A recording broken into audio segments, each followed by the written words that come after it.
Kebenaran dalam Alkitab itu berdimensi moral, moralitas. Moralitas itu apa? Moralitas itu kesatuan antara pikiran, perkataan, dan perbuatan. Sebab apa saudara-saudara? Ingat, tidak semua senyum tulus. Tidak semua senyum tulus. Saya datang, saya bisa bilang slow, saudara bilang slow, saya lihat saudara bilang Saudara-saudara, ada teori bilang begini, laki-laki melihat perempuan, tapi perempuan melihat perempuan. Maksudnya begini, kami laki-laki, kami bapak-bapak, kami suami-suami, kalau kami duduk begini, tiba-tiba ada seorang perempuan cantik lewat, itu serempak kami pun kepala akan begini. Tapi kalau istri di sebelah kau lihat begitu akan jadi masalah, maka kami pun kepala tetap. Hanya mata saya yang ikut.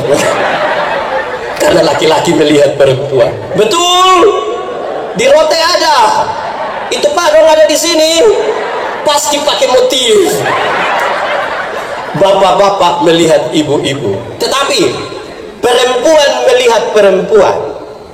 Ibu-ibu tuh kalau duduk sama-sama, perempuan-perempuan kalau duduk sama-sama. Ada laki-laki ganteng satu masuk, dorang lihat, tapi standar saja, tidak histeris, biasa saja. Tapi jangan coba-coba yang datang itu perempuan. Rok agak pendek, sepatu agak tinggi, tas agak besar. Coba saudara lihat ibu-ibu pusiku dan bibir. Untuk kasih orang di sebelah dong korek pakai siku. Yang sudah lihat, kawan di sebelah lihat dia pakai bibir, saya baru bilang begini. Kadang-kadang 3, 1, 2, betul. Di Rote ada. Itu yang eselon berapa?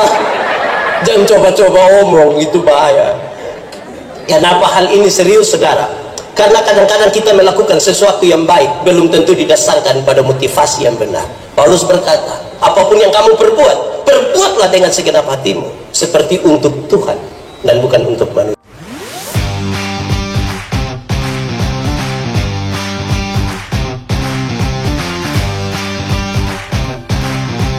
Bapak Ibu Saudara-saudara, tema kita hari ini tema nasional, cinta kasih Kristus yang menggerakkan persaudaraan. Sebuah refleksi dari surat pertama Petrus pasal 1 ayat 22. Dan kali itu saya mau baca bagian ini untuk kita. Menurut pertama Petrus pasal 1 ayat 22, firman Tuhan berkata demikian. Karena kamu telah menyuntikkan dirimu oleh ketaatan kepada kebenaran, sehingga kamu dapat mengamalkan kasih persaudaraan yang tulus ikhlas. Hendaklah kamu bersungguh-sungguh saling mengasihi dengan segenap hatimu. Demikian firman Tuhan. Berbagai orang yang mendengar firman memelihara dan melakukan dalam hidup setiap hari. Shalom. Lebih lagi, shalom. Saya biasa tanya anak-anak sekolah dong, saya tanya begini. Kenapa buah kelapa jatuh ke bawah, bukan ke atas? Kenapa? Gravitasi. Don't jawab begitu, karena ada gaya gravitasi. Kalau jawab begitu, benar, naik kelas. Tapi ada jawaban lain yang lebih menggoda kita. Kenapa buah kelapa jatuh ke bawah, bukan ke atas? Karena yang makan itu ada duduk di bawah. Tuhan Allah ini menciptakan dunia sangat detail, sangat detail. Dia taruh manusia di bagian terakhir dengan maksud manusia tinggal menikmati segala sesuatu yang sudah disiapkan. Bayangkan kalau waktu itu Tuhan lupa cipta gaya gravitasi. Semua jatuh ke atas. Saya yakin kabupaten ini akan nama Kabupaten Angkasa Raya.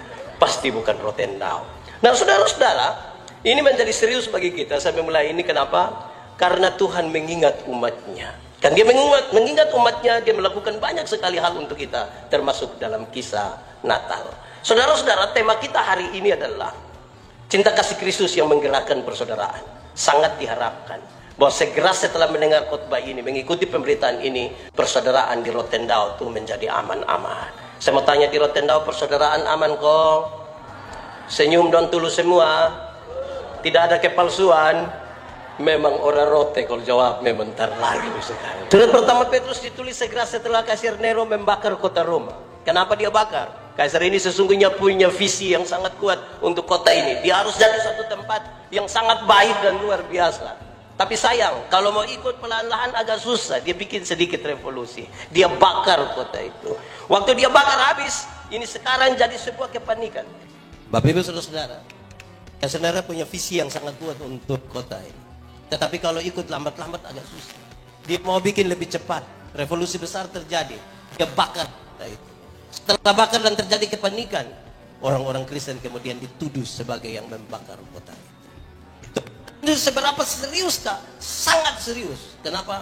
Karena kemudian penindasan dan aniaya dan kekristenan dimulai di situ, dilakukan secara masif dan betul-betul sistematis. Mereka teraniaya. Orang-orang yang ditangkap dijadikan budak. Roma terlalu kuat, menaklukkan banyak sekali wilayah, siap kemudian dijadikan budak oleh Roma. Saudara-saudara, apakah karena mereka budak itu lantas mereka adalah orang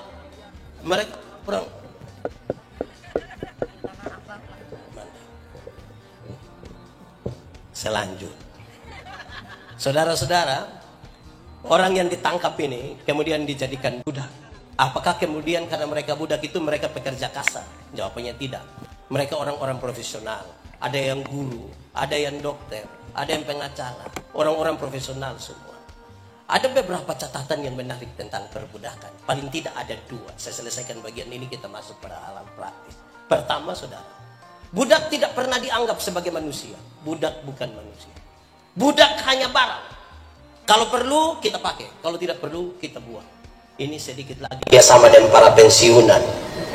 Dulu waktu semangat itu kita pakai, waktu masih aktif kita datang dengan sebiar, siap, laksanakan, lanjutkan, hormat.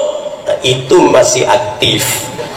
Kalau pensiun, kalau kita terima pensiun di kantor pos, itu anak yang baru honor 3 bulan, saya lihat kita dari jauh, dia bilang, tua, aman kok tua. Itu rasa kayak mau cek ke dia itu, tapi kira-kira begitu. Budak tidak pernah dianggap seperti manusia, dia hanya barang biasa. Tapi yang kedua, saya tidak tahu ini kabar baik atau kabar buruk, tapi yang kedua ini benar. Budak dilarang untuk menikah, budak tidak boleh menikah, tapi hidup seperti suami istri boleh. Nikah tidak usah, yang penting kita dua sama ke suami istri. Menurut saudara ini kabar baik atau kabar buruk? Saya mau dengar yang bapak-bapak sah. Ini kabar baik atau buruk? Di Rota ini ada yang bukan suami istri tapi bikin ke suami istri. Kemungkinan besar dan 2 budak. Karena kisah ini mengatakan begitu. Budak tidak boleh menikah tapi boleh seperti suami istri. Tujuannya adalah anak-anak yang didapat dari hubungan seperti suami istri ini tetapi tidak sah karena mereka bukan suami istri, kemudian dijadikan budak lagi. Sekali lagi saya mau tanya, di Rota ada yang bukan suami istri tapi bikin ke suami istri? Ada. Dia ada ikut ini acara. Ada. Coba tunjuk. Wah, jangan, ini bisa jadi masalah ini. Nah, saudara-saudara, mari kita lihat lebih jauh. Dalam kondisi sosial yang kira-kira seperti ini, maka nasihat tentang persaudaraan itu kemudian dikumandangkan. Kalau keadaan kita sangat baik dan kemudian nasihat persaudaraan itu ada, saya kira tidak terlalu baik itu. Tetapi sekarang dalam kondisi di mana gap sosialnya sangat tinggi inilah, kemudian nasihat, hendaklah kamu menjaga kasih persaudaraan itu. Memang tidak gampang, saudara. Memang tidak gampang. Tetapi mau tidak mau memang orang harus memperjuangkan persaudaraan. Lalu bagaimana dia memberi jalan keluar? Pembacaan tadi menyampaikan beberapa catatan yang serius. Dia mulai kasih tahu yang begini. Pertama, supaya persaudaraan itu ada dan benar-benar bisa digerakkan oleh cinta kasih Kristus, pertama kita semua mesti tunduk kepada kebenaran. Semua beramai-ramai mesti tunduk kepada kebenaran. Saya suka bilang begini, ada 2 kata dalam bahasa Indonesia, benar dan betul. Benar dan betul sama kok beda? Beda kok sama? Sama kok beda? Di tulisan beda, di arti sama. Benar bisa berarti betul, betul bisa berarti benar. Tapi kalau 2 kata yang sama ini sama-sama diberi awalan ke dan akhiran an, benar akan jadi kebenaran, betul akan jadi masih sama artinya? Beda. Kebenaran arti lain, kebetulan arti lain. Sekarang saya mau tanya, kalau hari ini kita ikut acara di sini, kebenaran atau kebetulan? Kebenaran, saya kira kebetulan Pak Sekda ada. Tidak ya, ini kebenaran, kebenaran. Kalau kita masih hidup lagi hingga hari ini, kebenaran atau kebetulan? Kebenaran. Kalau Tuhan Yesus lahir, bangkit, mati buat kita semua, kebenaran atau kebetulan? Kebenaran. Saya geser sedikit. Kalau kita kulit hitam, kebenaran atau kebetulan? Kalau kita kulit hitam, kebenaran atau kebetulan? Saya lihat saudara mulai ragu-ragu di sini. Kalau kulit hitam, kebenaran atau kebetulan? Coba saudara ikut semua iklan kecantikan kulit di televisi. Seluruh iklan kecantikan kulit di televisi mengarahkan saya dan saudara untuk mengambil kesimpulan seolah-olah kalau orang kulit putih pasti lebih baik dari kulit hitam. Warna kulit saja jadi berhala baru. Akhirnya setiap kali yang kulit putih berdiri di depan, yang kulit hitam itu macam gelisah bagaimana dia tidak sejahtera itu. Padahal ada lagu dulu bilang, biarlah yang hitam jangan harapkan. Mau pakai oker juga tidak bisa. Mau pakai pemutih itu hanya di muka, seleher ke bawah gelap lagi dan kita jadi masalah. Nanti saudara tahu kenapa saya harus mengatakan ini. Kalau kita rambut keriting, kebenaran atau kebetulan? Kebenaran atau kebetulan? Saya lihat saudara ragu di sini. Seluruh iklan kecantikan rambut di televisi mengarahkan saya dan saudara untuk mengambil kesimpulan seolah-olah kalau orang rambut lurus lebih baik dari rambut keriting. Saya protes. Saya berkhotbah dalam banyak acara mendorong budaya positif Valentine. Saya bilang begini, di hari kasih sayang ini, yang paling akan menikmati belayan seorang suami adalah mereka yang rambut keriting, bukan yang rambut lurus. Rambut lurus itu kalau dibelai mungkin karena lurus jadi balicin ya. Mungkin karena lurus terus kita bilang sayang, tidak dapat itu, tidak dapat. Yang keriting itu kalau dibelai menarik. Saya lebih dapat. Jangan gelisah hanya karena kita keriting. Amin kok. Itu serius itu saudara. Kenapa ini hal ini penting? Persaudaraan itu hanya bisa dimulai dari penerimaan terhadap diri sendiri. Kalau orang belum mampu menerima dirinya sendiri, jangan harapkan sebuah persaudaraan. Rotendao ini rusak oleh karena orang-orang yang tidak selesai dengan dirinya. Dan karena itu penerimaan terhadap diri ini harus begitu penting. Seolah-olah saudara-saudara menjadi orang lain itu lebih baik daripada diri sendiri. Ini kita punya masalah serius. Saudara-saudara, saya ingat sekali kadang-kadang kita ini punya pelecehan terhadap kemanusiaan itu sangat tinggi. Ada orang Timur satu bodoh, kita rame-rame langsung bilang dasar Timur go. Satu Timur saya yang bodoh, kenapa kami Timur semua kena? Pernah dengar itu kalimat? Atau sendiri omong? Lebih baik saudara bertobat sudah. Ada orang rote satu omong terputar, kita bilang otak apa? Kalau ketemu orang rote dan ular di hutan bunuh mana? Itu saudara yang ngomong. Saya hanya tanya saja. Kalau siang-siang jam 12 ada laki-laki dewasa jalan bawa ayam jantan satu, dia orang mana? Langsung tahu. Saudara lihat kita punya masalah di sini. Apa yang ingin menjadi pesan pertama buat kita saudara? Kalau hari ini masih ada orang rote merasa lebih baik dari orang Timur, minta maaf, Anda bermasalah bagi sebuah persaudaraan. Kalau hari ini masih ada orang Sabu merasa lebih baik dari orang Alor, minta maaf, saudara bermasalah bagi persaudaraan. Kalau hari ini orang-orang Indonesia bagian Barat merasa lebih baik dari Indonesia bagian Timur, saudara bermasalah bagi persaudaraan dan nasionalisme di Indonesia. Kenapa? Karena kita tidak pernah memilih menjadi Timur, Rote, Sabu, Alor, Sumba, Sumatera, Makassar, Jawa, Medan, Batak T. Itu bukan pilihan. Itu bukan pilihan. Waktu Tuhan mau cipta saya, Tuhan tidak tanya, Yandi, lu mau Timur ke Eropa? Tidak ada. Dia langsung saja begitu. Sehingga berhenti melecehkan kemanusiaan. Nah saudara, banyak orang merasa tinggal dalam kebenaran, kan ini syarat pertama untuk persaudaraan. Kebenaran dalam Alkitab harus punya 3 dimensi. Pertama, kebenaran itu berdimensi legal, legalitas, ikut aturan. Segala bentuk pelanggaran terhadap aturan itu tidak benar, Tuhan tidak mau, itu tidak baik bagi sebuah persaudaraan. Kita semua harus diikat oleh peraturan yang sama, tidak boleh dibeda-bedakan bagi sebuah persaudaraan. Ini ibarat kita naik motor. Tahu motor? Pernah naik motor? Siapa punya? Plat merah. Yo, kalau kita naik motor pakai helm, SIM ada, STNK ada, lampu-lampu ada, kaca spion ada operasi lalu lintas, berani pergi ikutin? Kan kita ikut. Tapi coba kalau SIM tidak ada, tidak pakai helm, lampu-lampu tidak ada, kaca-kaca spion tidak ada operasi lalu lintas, berani pergi? Kok kenapa tidak pergi? Jadi kalau ikut benar selesai. Kita pakai helm, ada SIM, STNK ada, lampu-lampu ada, dorong operasi di situ, kita pergi. Sampai di sana polisi tidak tilang, kita putar kembali. Dong tanya, kenapa putar kembali? Minta maaf, Bapak tolong tilang saya. Biasa yang langgar-langgar aturan itu yang biasa bermasalah waktu pemeriksaan. Di Rotendao ini biasa ada pemeriksaan. Itu yang biasa 1 minggu kalau tidak pulang rumah itu ada. Itu perbaiki apa? Kalau kita kerja ikut aturan, yang biasa jadi soal itu kalau 10.000 bayar 7.000, itu yang soal. Tapi kalau tulis 10.000 bayar 10.000, dia soal di mana? Itu pemeriksa datang, kita bisa marah kembali pemeriksa. Kenapa datang periksa-periksa? Kalau kita ikut aturan, itu soal kalau langgar aturan. Itu pertama. Kedua, kebenaran dalam Alkitab itu berdimensi moral, moralitas. Moralitas itu apa? Moralitas itu kesatuan antara pikiran, perkataan, dan perbuatan. Sebab apa, saudara-saudara? Ingat, tidak semua senyum tulus. Tidak semua senyum tulus.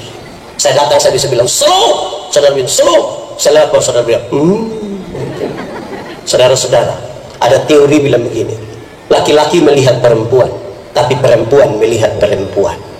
Maksudnya begini, kami laki-laki, kami bapak-bapak, kami suami-suami. Kalau kami duduk begini, tiba-tiba ada seorang perempuan cantik lewat, itu serempak kami pun kepala akan begini. Tapi kalau istri di sebelah kau lihat begitu akan jadi masalah, maka kami pun kepala tetap. Hanya mata saya yang ikut. Karena laki-laki melihat perempuan. Betul. Di Rote ada. Itu Pak dong ada di sini. Pasti pakai motif.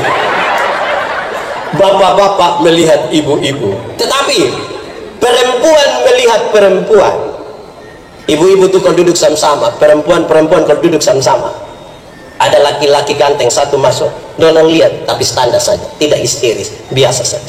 Tapi jangan coba-coba yang datang itu perempuan. Rok agak pendek, sepatu agak tinggi, tas agak besar. Coba saudara lihat ibu-ibu pusiku dan bibir. Untuk kasih orang di sebelah dong korek pakai siku. Yang sudah lihat, kawan di sebelah lihat dia pakai bibir, sabar bilang begini. Kadang-kadang 3, 1, 2. Betul. Di Rote ada. Itu yang eselon berapa? Jangan coba-coba omong, itu bahaya. Kenapa hal ini serius, saudara? Karena kadang-kadang kita melakukan sesuatu yang baik belum tentu didasarkan pada motivasi yang benar. Paulus berkata, apapun yang kamu perbuat, perbuatlah dengan segenap hatimu, seperti untuk Tuhan dan bukan untuk manusia. Ini menjadi sebuah catatan yang penting sekali bagi kita, saudara. Kenapa? Saya berkhotbah di semua bank yang ada di Kupang. Saya bilang begini, ini ibu-ibu dan nona-nona di bank, ini cantik-cantik semua. Mau lihat jauh, lihat dekat, cantik-cantik semua. Mau pakai pakaian bagus-bagus. Kerja lagi di ruangan yang penuh dengan AC, ramah sekali. Kita baru naik tangga terakhir, dorong sudah dengan santun sekali bilang, selamat siang, ada yang bisa kami bantu? Terus saya tanya dorong, ibu-ibu, siapa yang di rumah ketika bangun pagi lihat suami baru bangun langsung dia bilang selamat pagi, ada yang bisa kami bantu? Oh, itu bahaya itu sesungguhnya. Tapi Bang NTT tidak begitu ya. Jadi yang kelihatan baik belum tentu dibangun di atas motivasi yang benar. Amin kok. Karena itu saudara-saudara, moralitas itu penting. Kesatuan antara pikiran, perkataan, dan perbuatan menjadi penting. Kenapa? Karena ada orang yang pikir lain, omong lain, bikin lain, hasilnya kelainan. Jadi kalau saudara ketemu orang kelainan, itu karena tidak sinkron semua. Untung bayar di Rotendao ada.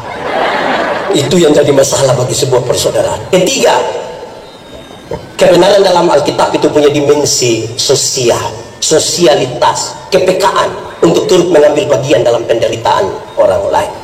Natal ini peristiwa solidaritas, kepekaan Tuhan. Dia tidak mau melihat manusia sengsara, maka dia mengambil rupa sebagai manusia. Saudara-saudara, mari kita jujur bahwa kepekaan sosial kita ini kadang-kadang bermasalah. Saya mau tanya kita semua yang pernah Pilipo, ada yang pernah bayar tawar sayur di tawar sayur, ada yang pernah tawar barang di Lipo, ada yang berani tawar. Wih, berani pisan sama kau tahu lu bikin malu-malu. Pemilik Lipo orang kaya atau orang miskin? Saudara lihat, kalau beli di orang kaya tidak pernah tawar, tapi kalau beli di orang miskin, pagi-pagi kalau dia lihat nenek satu ada jalan bawa sayur, itu tawar kok tidak? Itu tawaran tuh mengerikan. Kadang-kadang kita tanya, nenek, yuk sayur berapa? Ini nenek senang ini. Nenek bilang 3.000 boi. Dia sengaja kaget, 3.000. bisa 9.000. Kadang-kadang tambah satu kalimat di belakang, bisa 9.000 kok nenek non tanam sendiri juga. Itu kalau saya yang jual, saya bilang bawa Farisa bapak. Tawar sayur 3.000 jadi 9.000, padahal turun dari auto plat merah. Di tangan kanan ada iPhone, tangan kiri ada Samsung terbaru, di dalam tas masih ada Nokia lagi, pakai rantai salib berat 1 kilogram. Tawar sayur 3.000 jadi 9.000, memang sudah terlalu betul. Ibu-ibu, mulai besok tawar sayur terbalik. Jadi kalau kita tanya, nenek, yuk sayur berapa? Itu nenek bilang 3.000. Maaf, bisa 1.3.000. Kalau sampai ada yang tawar sayur 3.000 jadi 1.3.000, hanya 3 kemungkinan. Pertama, ini orang punya solidaritas sosial yang sangat kuat, patut dipuji, patut ditiru. Yang kedua, mengkali makan puji. Atau yang ketiga, gila juga. Nanti kita yang tentukan kita 1, 2 atau 3. Saudara lihat, kalau kita semua taat kepada kebenaran, maka hal ini menjadi serius. Kedua, dia sampaikan, kamu mesti melakukan sesuatu itu dengan tulus ikhlas, penuh kerelaan. Persaudaraan itu harus dilakukan dengan rela, dengan ikhlas. Memang kalau buat apa-apa kalau tidak ikhlas itu tidak bisa. Saya mau tanya kita dulu, pernah putus cinta? Pernah? Ulang-ulang? Saya prihatin dengan saudara. Saya mau kasih tahu saudara, kalau putus cinta dan tidak segera move on, tidak segera berhenti, sudah itu bisa sakit hati dari tamat SMP sampai mati. Butuh untuk berhenti, butuh rela sudah. Kalau tidak nanti itu nyongkas naik foto dan dia pun tanpa, kita yang tersinggung. Kita capture itu foto terus lingkar merah itu tantap ke kepala, pakai anak panah merah tunjuk itu tantap. Messenger dia bertanya, siapa nih? Nah, itu lama-lama bisa susah. Butuh kerelaan. Memang kalau bikin apa-apa tidak rela itu tidak bisa, saudara. Saya bayangkan begini, saudara. Katakanlah kita ada satu baju yang paling geng, saudara. Ini baju yang kita pakai kemana-mana. Gereja juga ini baju, pesta juga ini baju, orang mati juga ini baju, kumpul keluarga juga ini baju. Pokoknya ini baju sudah, warna merah, ini baju sudah. Terus satu waktu ada keluarga dari kampung datang mau ikut kita dalam ini acara, terus dia bilang begini, Susi, pinjam itu baju merah dong. Kita masih pikir-pikir mau tolak. Orang tua bilang, kas, ini engkau saudara, kasih. Besok-besok kalau engkau susah, bukan engkau pembaju yang tolong, saudara yang nanti tolong, kas. Saudara bisa bayangkan kalau kita kasih tapi tidak rela, bisa bayangkan. Pasti saudara pegang mau bilang, Amet itu hari lu tambah 2.000, Amet itu hari waktu live Facebook engkau yang jawab, lu yang bilang fix saya, fix. Di roti itu ada yang fix saya, ada yang merah dong ini. Oh, bisa bahaya. Jadi kalau melakukan, kalau tidak rela tidak bisa. Yang ambil baju ini dia lari di dalam, dia keluar cepat-cepat dia tanya, Susi cocok kok? Cocok. Itu kita jawab, ya cocok. Pas dia lupung perut. Jadi kalau melakukan tanpa kerelaan itu tidak bisa, semua mesti rela. Dia sampaikan, karena itu kamu harus berjuang sungguh-sungguh untuk melakukan kasih. Saya punya definisi yang menarik tentang kasih.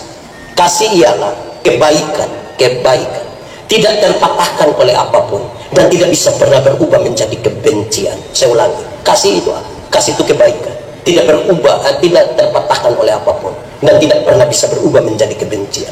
Supaya apa? Supaya orang tidak boleh mengatakan, saya terlalu mengasihi saudara, tapi setelah saya tahu saudara bersikap asli begitu, minta maaf, saya lihat saudara sekali jengkel. Itu bukan kasih, itu egois namanya. Kasih itu tanpa syarat, mengasihi saja. Kalau Anda mengasihi seseorang, kasihi saja, selesai di situ. Karena begitu besar kasih Allah akan dunia ini. Tuhan Allah mengasihi dunia, betul. Lalu apakah dunia mengasihi Tuhan Allah? Tidak. Apakah karena manusia tidak mengasihi Tuhan Allah, lantas Tuhan berhenti mengasihi manusia? Kasih tidak terpatahkan oleh apapun, tidak akan pernah berubah menjadi kebencian. Nah, ini menarik saudara. Dua bagian terakhir ini secara cepat saya ingin menyampaikan. Saya butuh waktu 10 menit terakhir. 3 tahun perjalanan Rotendao ini, saudara. 3 tahun itu cepat kok lama? Lama kok cepat?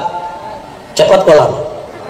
Kalau kita pacaran, saya suka bilang begini, kalau 2 minggu tuh cepat kok lama?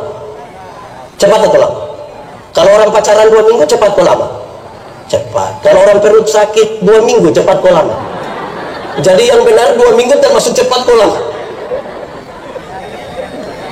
Alkitab ini tebal begini, tapi kalau suatu hari kita baca kira-kira 4-8 pasal, cukup 4 bulan kita baca habis satu Alkitab. 4 bulan cepat kok lama.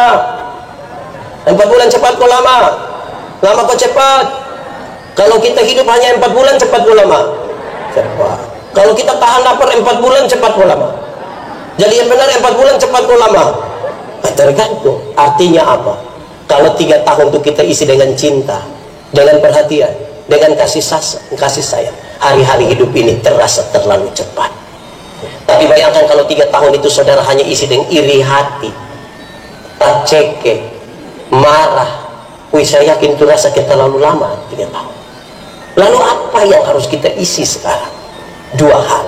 Pertama saudara, ada sebuah riset bilang begini, kalau orang hidup kira-kira 70 tahun, orang hidup kira-kira 70 tahun, waktu yang dipakai untuk tidur itu kira-kira 23 tahun sampai 30 tahun, itu hanya tidur. 23 tahun sampai 30 tahun itu hanya tidur. Itu belum termasuk yang bangun terlambat, tidak juga termasuk yang di kantor dia tidur sendiri. Itu tidak mungkin 30 tahun, mengkali 36 tahun. Kerja, kalau orang hidup kira-kira 70 tahun, waktu yang dipakai untuk kerja itu kira-kira 16 tahun. 16 tahun itu hanya kerja. Itu kerja profesional, hitungan 7-8 jam per hari, kumpul-kumpul semua, jadi 16 tahun sampai pensiun. Ini termasuk yang kerja pemalas dong. 16 tahun. Nonton, pernah menonton? Kalau orang hidup 70 tahun, waktu yang dipakai untuk menonton itu kira-kira 8 tahun. 8 tahun hanya menonton. Ikatan cinta, suara hati istri, rekonstruksi di mana? Saya nggak tahu ya. Itu 8 tahun itu. Itu tidak termasuk yang kerja-kerja kau nonton sendiri-sendiri, itu tidak termasuk itu. 8 tahun. Jalan-jalan. Kalau orang hidup 70 tahun, waktu yang dipakai untuk jalan-jalan itu kira-kira 6 tahun. 6 tahun hanya jalan-jalan. Di Surabaya, di Jakarta, di Singapura, di Malaysia, di Niki-Niki, di Vanuatu, itu 6 tahun. Jadi yang belum jalan-jalan tidak usah ragu, ada 6 tahun jalan-jalan nanti, pakai biaya sendiri.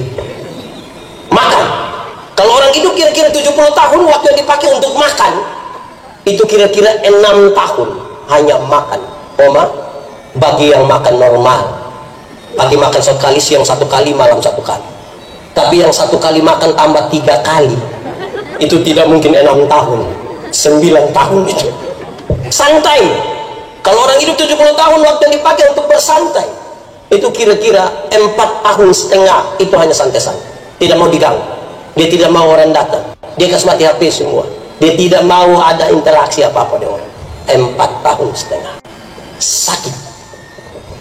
Tidak mungkin orang bilang, saya Pak Pendeta, saya begini-begini tidak pernah sakit. Omong kosong. Minimal pilek. Pilek sekarang bukan minimal, maksimal. Dulu kalau ada orang bersin di kitab sebelah, hatsu, semua langsung bilang selamat Tuhan. Itu dulu. Coba sekarang tidak pakai masker baru bersin di satu sebelah, hatsu, itu kita jadi masalah Omikron ini pasti. Sakit. Kalau orang hidup 70 tahun, durasi sakit kira-kira 6 tahun. Itu belum termasuk stroke, dan juga tidak termasuk sakit hati. Sakit hati ini bisa dari 1 tahun ke 1 tahun yang lain, satu periode yang lain, itu yang sakit hati. Berdandan, pernah berdandan? Ibu-ibu dong tadi berdandan, kok tidak? Ini riset ini menarik. Kalau orang hidup kira-kira 70 tahun, waktu yang dipakai untuk berdandan itu kira-kira 2 tahun. 2 tahun hanya berdandan. Mandi lama sekali, tapi keluar datang sederhana saja. 2 tahun. Terakhir, ibadah. Kalau orang hidup kira-kira 70 tahun, waktu yang dipakai untuk ibadah berapa lama? Riset ini kasih tahu. Waktu yang dipakai untuk ibadah kira-kira 6 bulan. Bayangkan, itu bagi yang rajin, yang Senin ibadah, Selasa ibadah, Rabu ibadah, sampai Minggu ibadah. Tapi yang 1 tahun ibadah 2 kali, tidak mungkin 6 bulan. Bayangkan kalau waktu ibadah yang hanya 6 bulan diharapkan akan menjadi daya dorong bagi tidur 23 tahun sampai 30 tahun, kerja 16 tahun, menonton 8 tahun dan seterusnya. Ini menjadi catatan yang paling penting untuk orang mendoakan apa yang dia kerjakan dan mengerjakan apa yang dia doakan. Kadang-kadang kita pun tradisi doa makan ini bermasalah. Orang yang doa makan itu selalu mengucapkan 3 kalimat. Pertama, Tuhan terima kasih untuk berkat ini. Kedua, Tuhan berkatilah orang-orang yang telah menyiapkannya bagi kami. Ketiga, ini yang masalah. Tuhan berkatilah orang-orang yang susah di sana. Ini dia pun masalah. Kenapa? Kita sementara berhadapan dengan makanan satu meja besar ini, terus kita berdoa, Tuhan tolong urus orang susah dorang, karena saya mau makan kas habis yang ini semua. Itu dia pun soal. Mestinya setiap kali tambah nasi itu doa baru. Di piring pertama kita berdoa, Tuhan terima kasih untuk berkat ini. Masuk piring kedua, lihat lama-lama itu nasi, baru berdoa, Tuhan sebenarnya ini orang susah punya Tuhan, tapi saya ambil kalau saya makan. Ini sudah tambah 3 kali lagi pulang masih bungkus lagi, tapi minta Tuhan urus orang susah. Ingat, di setiap berkat yang Tuhan kasih kita tuh ada orang lain punya. Jangan gemuk sendiri. Nanti jam 2, jam 3 sore orang ada tidur enak-enak, kita ada pakai jaket training, kau lari keliling satu rotin, tidak akan turun sampai kita paham betul ada orang lain punya di situ. Dan kita berdoa, Tuhan berkati mereka yang susah itu, tapi pakai saya juga sebagai saluran berkat atas mereka. Jadi ini kepala desa dong, urus itu dana dong, bye-bye. Sudah nggak? PMD tadi semua nyanyi bye-bye, lebar. Urus dana tidak baik itu tidak sehat nanti. Amin kok. Tapi di rote urus dana bye-bye. Wih, memang terlalu sekali. Kedua, terakhir, Tuhan menciptakan kita dalam perbedaan, tapi bukan untuk kita saling bermusuhan. Segala sesuatu itu berbeda memang. Fakta kosmos mengatakan begitu. Ada panas, ada dingin. Ada kanan, ada kiri. Ada atas, ada bawah. Ada laki-laki, ada perempuan. Kan tidak ada masalah. Tidak ada masalah kan? Saya ingat waktu saya masih jadi pendeta jemaat di pedalaman timur, saya kasih nikah satu pasang nikah. Yang laki-laki umur 64 tahun, yang perempuan umur 20 tahun. Ngeri. Saya yakin mau jemaat yang hadir itu orang bicara tentang beda usia yang signifikan itu. Bedanya 44 tahun. Waktu berkhotbah saya bilang begini, dalam sebuah pernikahan beda usia tidak penting, tidak penting. Yang lebih penting ialah mereka harus beda jenis kelamin. Itu penting. Iya. Untuk apa sama-sama umur 30 tahun tapi laki-laki semua? Itu dong bakorek saya. Itu tidak baik. Jadi kalau ada perbedaan tidak ada masalah di situ. Kenapa harus marah soal perbedaan? Amin kok. Memang kita berbeda lah. Saudara, Tuhan menciptakan kita laki-laki dan perempuan, bukan sekedar bedakan jenis kelamin. Bagi sebuah persaudaraan, dia meninggalkan pola untuk dikelola bagi sebuah persaudaraan. Apa itu? 4, saya bicara cepat. 1, soal pola berpikir. Pola berpikir, laki-laki ini cenderung yang penting masuk akal. Makanya kami yang laki-laki kalau bicara selalu bilang, saya pikir. Sementara karena ibu-ibu lebih banyak pakai apa? Perasaan. Makanya ibu-ibu kalau bicara selalu bilang, saya rasa.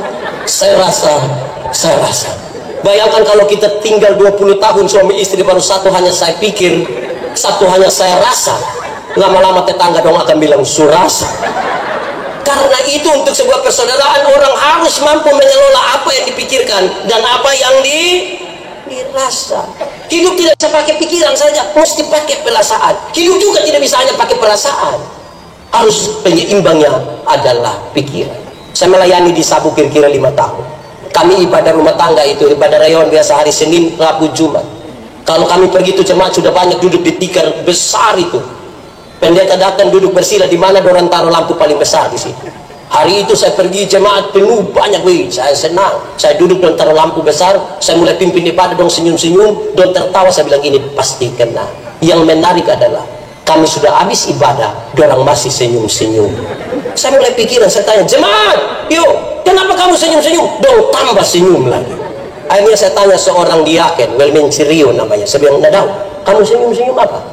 Dia cepat-cepat ambil ballpoint satu, dia tulis di satu kertas, dia antar kasih saya. Saya penasaran, waktu saya buka ternyata dia tulis, maaf, Bapak Prosleting tidak tahu.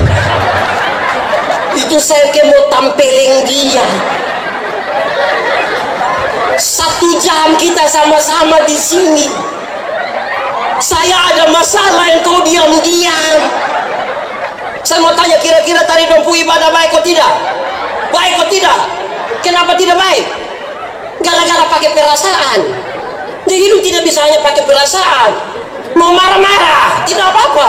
Ini manusia ini. Jadi harus ini dua ini untuk sebuah persaudaraan. Amin kok. Kedua, soal pola kerja. Pola kerja. Laki-laki itu cenderung pekerja tunggal. Laki-laki cenderung pekerja tunggal. Kami bapak-bapak ini hanya pi kantor sah. Mau pulang, kami rasa kami sudah kerja seluruh dunia dan segala isinya. Kami rasa kayak pun capek. Bapak-bapak itu kalau sempat gendong adimea barang 1 jam itu dia rasa punya berjasa tidak ada dua. Istri pula nih bilang, mama, iya gendong adek dulu. Papa, saya pi kawan dulu. Kok kasih tinggal kami sendiri? Kok tadi saya suka kok tuh 1 jam. Rasa berjasa. Beda dengan ibu-ibu. Ibu-ibu tuh polanya jamak. Ibu-ibu tuh bangun tidur bisa langsung siap anak-anak ke sekolah, siap apa di kantor, siap makanan, sarapan pagi, siap untuk makan siang, bisa sambil setrika, bisa sambil foto-foto, update status, semua jadi sana. Betul, di Rote juga ada. Itu ibu yang mau foto dong ada di sini. Coba tunjuk kami dong. Belum bisa kerja semua di satu waktu yang sama. Ini bukan untuk dibandingkan, ini untuk dikelola, untuk sebuah persaudaraan. Kami bapak-bapak ini kalau ada tamu datang baru naik tangga terakhir kami langsung bilang, mama, yuk kopi. Padahal kopi tidak ada. Sebentar mama bilang, bapak lain kali itu coba tanya kita dulu. Terus bapak jawab santai sah, kok saya sudah beli itu? Iya itu 6 bulan lalu. Bapak kira beli 1 kali untuk seumur hidup. Karena polanya tunggal. Iya. Ini memang dia soal. Kalau acara begini jangan coba-coba telepon bapak-bapak dong. Bapak, ke mana? Aman kok? Aman. Nanti pas aman habis dari ibu dia, aman apa? Ke sekolahnya tunggal. Ketiga, soal pola bicara. Laki-laki itu cenderung pendiam. Secerewet-cerewetnya laki-laki dia disebut pendiam. Makanya kalau ada laki-laki yang terlalu cerewet, orang selalu bilang lupu mulut sama ke. Di sini ada yang mulut ke perempuan. Nah, itu sudah karena perempuan lebih. Sebuah penelitian bilang seorang laki-laki 1 hari kalau bicara tuh kira-kira 7.000 kata. Berapa ribu? Tapi seorang perempuan kalau bicara 1 hari minimal sekurang-kurangnya 21.000 kata. Bayangkan, bapak 7.000, mama pagi-pagi anak-anak semua supi sekolah, bapak supi kantor, mama mau 21.000 deng sapa. Bapak biasa pulang kantor jam ya mama rencana mau kasih keluar duluan yang 3.000. Mama sambut bapak di pintu, terus mama bilang, pak, bapak bilang, hah? Di kantor tadi baik. Terus bapak bilang, lu kepala kantor. Itu kalau pola komunikasi begitu, jangan heran satu saat kita pulang mama ada di tetangga dong sambil tede-tede kutu itu, dia kas habis yang 21.000 itu. Ini mama donjo 1. Ibu-ibu kalau sampai bapak pulang kok bapak tanya, mama makanan di mana? Bapak tanya begitu bukan karena dia tidak tahu meja makan di mana, kok dia juga yang beli. Tapi kalau sampai bapak sampai tanya bilang makanan di mana, karena laki-laki juga ingin dimengerti. Ini kita boleh tanya bapak makanan di mana, kok ada situ makasih kita dulu. Memang susah betul. Ini bapak-bapak donjo 1. Ini bapak-bapak dong kadang-kadang lebih sayang orang lain pu istri dari sayang istri sendiri. Tidak percaya dengar waktu don telepon. Kalau telepon orang lain pu istri itu dia pu kalimat pembagus. Sayang, yang kemarin beta minta tolong itu sudah kau sayang. Ini kalau orang pu istri. Kalau telepon istri sendiri, wah, ini hari kita makan apa? Di Rote ada, itu Padang ada di sini. Itu yang faham apa? Tempat terbaik komunikasi. Ingat, Menara Babel tidak selesai dibangun bukan karena kurang uang, bukan karena kurang materi, bukan karena kurang tenaga kerja, hanya karena terputusnya komunikasi di antara mereka. Kalau kita semua komponen di Rotendao komunikasi baik, selesai ini pembangunan Rotendao. Komunikasi terbaik itu ada di meja makan. Duduk tidak mungkin 1 jam di meja makan semua karam-karam. Tidak, pasti bawa. Bapak tanya mama, yuk kenapa ini garam, ini sayur, ini garam semua. Terus mama bilang minta maaf, saya minta maaf tadi waktu tumis ini sayur, mama terlalu ingat papa. Jadi mama pikir papa garam, mama betul-betul. Yang penting komunikasi. Di meja makan itu tanya yang laki-laki, laki-laki, yo di sekolah dapat berapa? Saya dapat 10 bang. Lu sama ke lu bapak. Engkau bapak sekali bapak. Tanya yang nona-nona, di sekolah dapat berapa? Aduh bapak tadi matematika susah, jadi kakak dapat 3. Aduh, lu sama ke mama pun keluar. Tapi yang penting komunikasi itu. Di meja makan tuh setengah itu HP dorang. Apalagi kalau tiba-tiba duduk di istri anak-anak, tiba-tiba telepon bunyi dan suami-suami bangun sengaja langkah keluar baru bilang, halo. Kalau itu terjadi, hai istri-istri, aku berkata kepadamu, curiga sudah.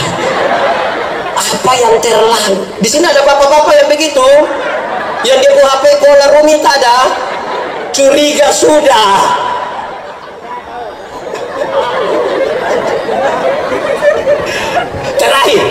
Terakhir, pola mengingat, soal pola mengingat supaya dikelola bagi sebuah persaudaraan. Tiga tadi toh, terakhir soal mengingat.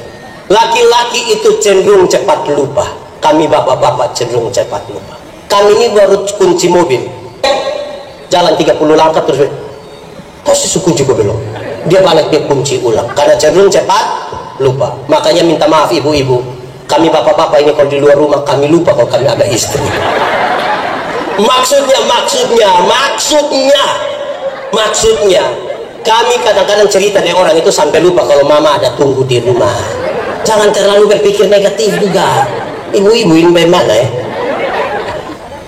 Ya bapak-bapak cenderung cepat lupa, tetapi ibu-ibu itu ingatannya tajam sekali, setajam. Kalau suami-suami bilang begini, orang ke saya tidak pernah marah saya pu istri, pasti yang protes dia pu istri. Tidak pernah apa? Terus ini waktu tidak pernah mama, dia pernah. Yang mana? Yang itu hari. Itu hari bang, yang tahun 1900. Jangan coba-coba deh ibu-ibu. Ingat ngeri. Kita pinjam dia pun Tupperware ingat. Ingat. Saya mau tanya dulu, yang pegawai muda dong, waktu masih kecil pernah periksa papa mama pakaian dinas atau tidak? Kalau saku-saku pakaian dinas pernah periksa? Yang paling banyak dapat itu papa punya atau mama punya? Siapa punya? Bapak. Bapak pasti lupa. 5.000, 10.000, 20.000 pasti lupa. Jangan coba-coba periksa mama punya. Itu pekerjaan sia-sia. Dalam hal inilah mama seturut dengan Alkitab. Di mana hartamu berada, di situ juga hatimu. Ini untuk dikelola. Satu bikin salah, kasih ingat dia. Satu bikin salah, kasih ingat dia. Ini semua bagi sebuah persaudaraan yang digerakkan oleh kasih Kristus harus mulai dari berpikir positif. Kalau tidak kita susah. Yang di Rote ini biasa berpikir positif atau negatif?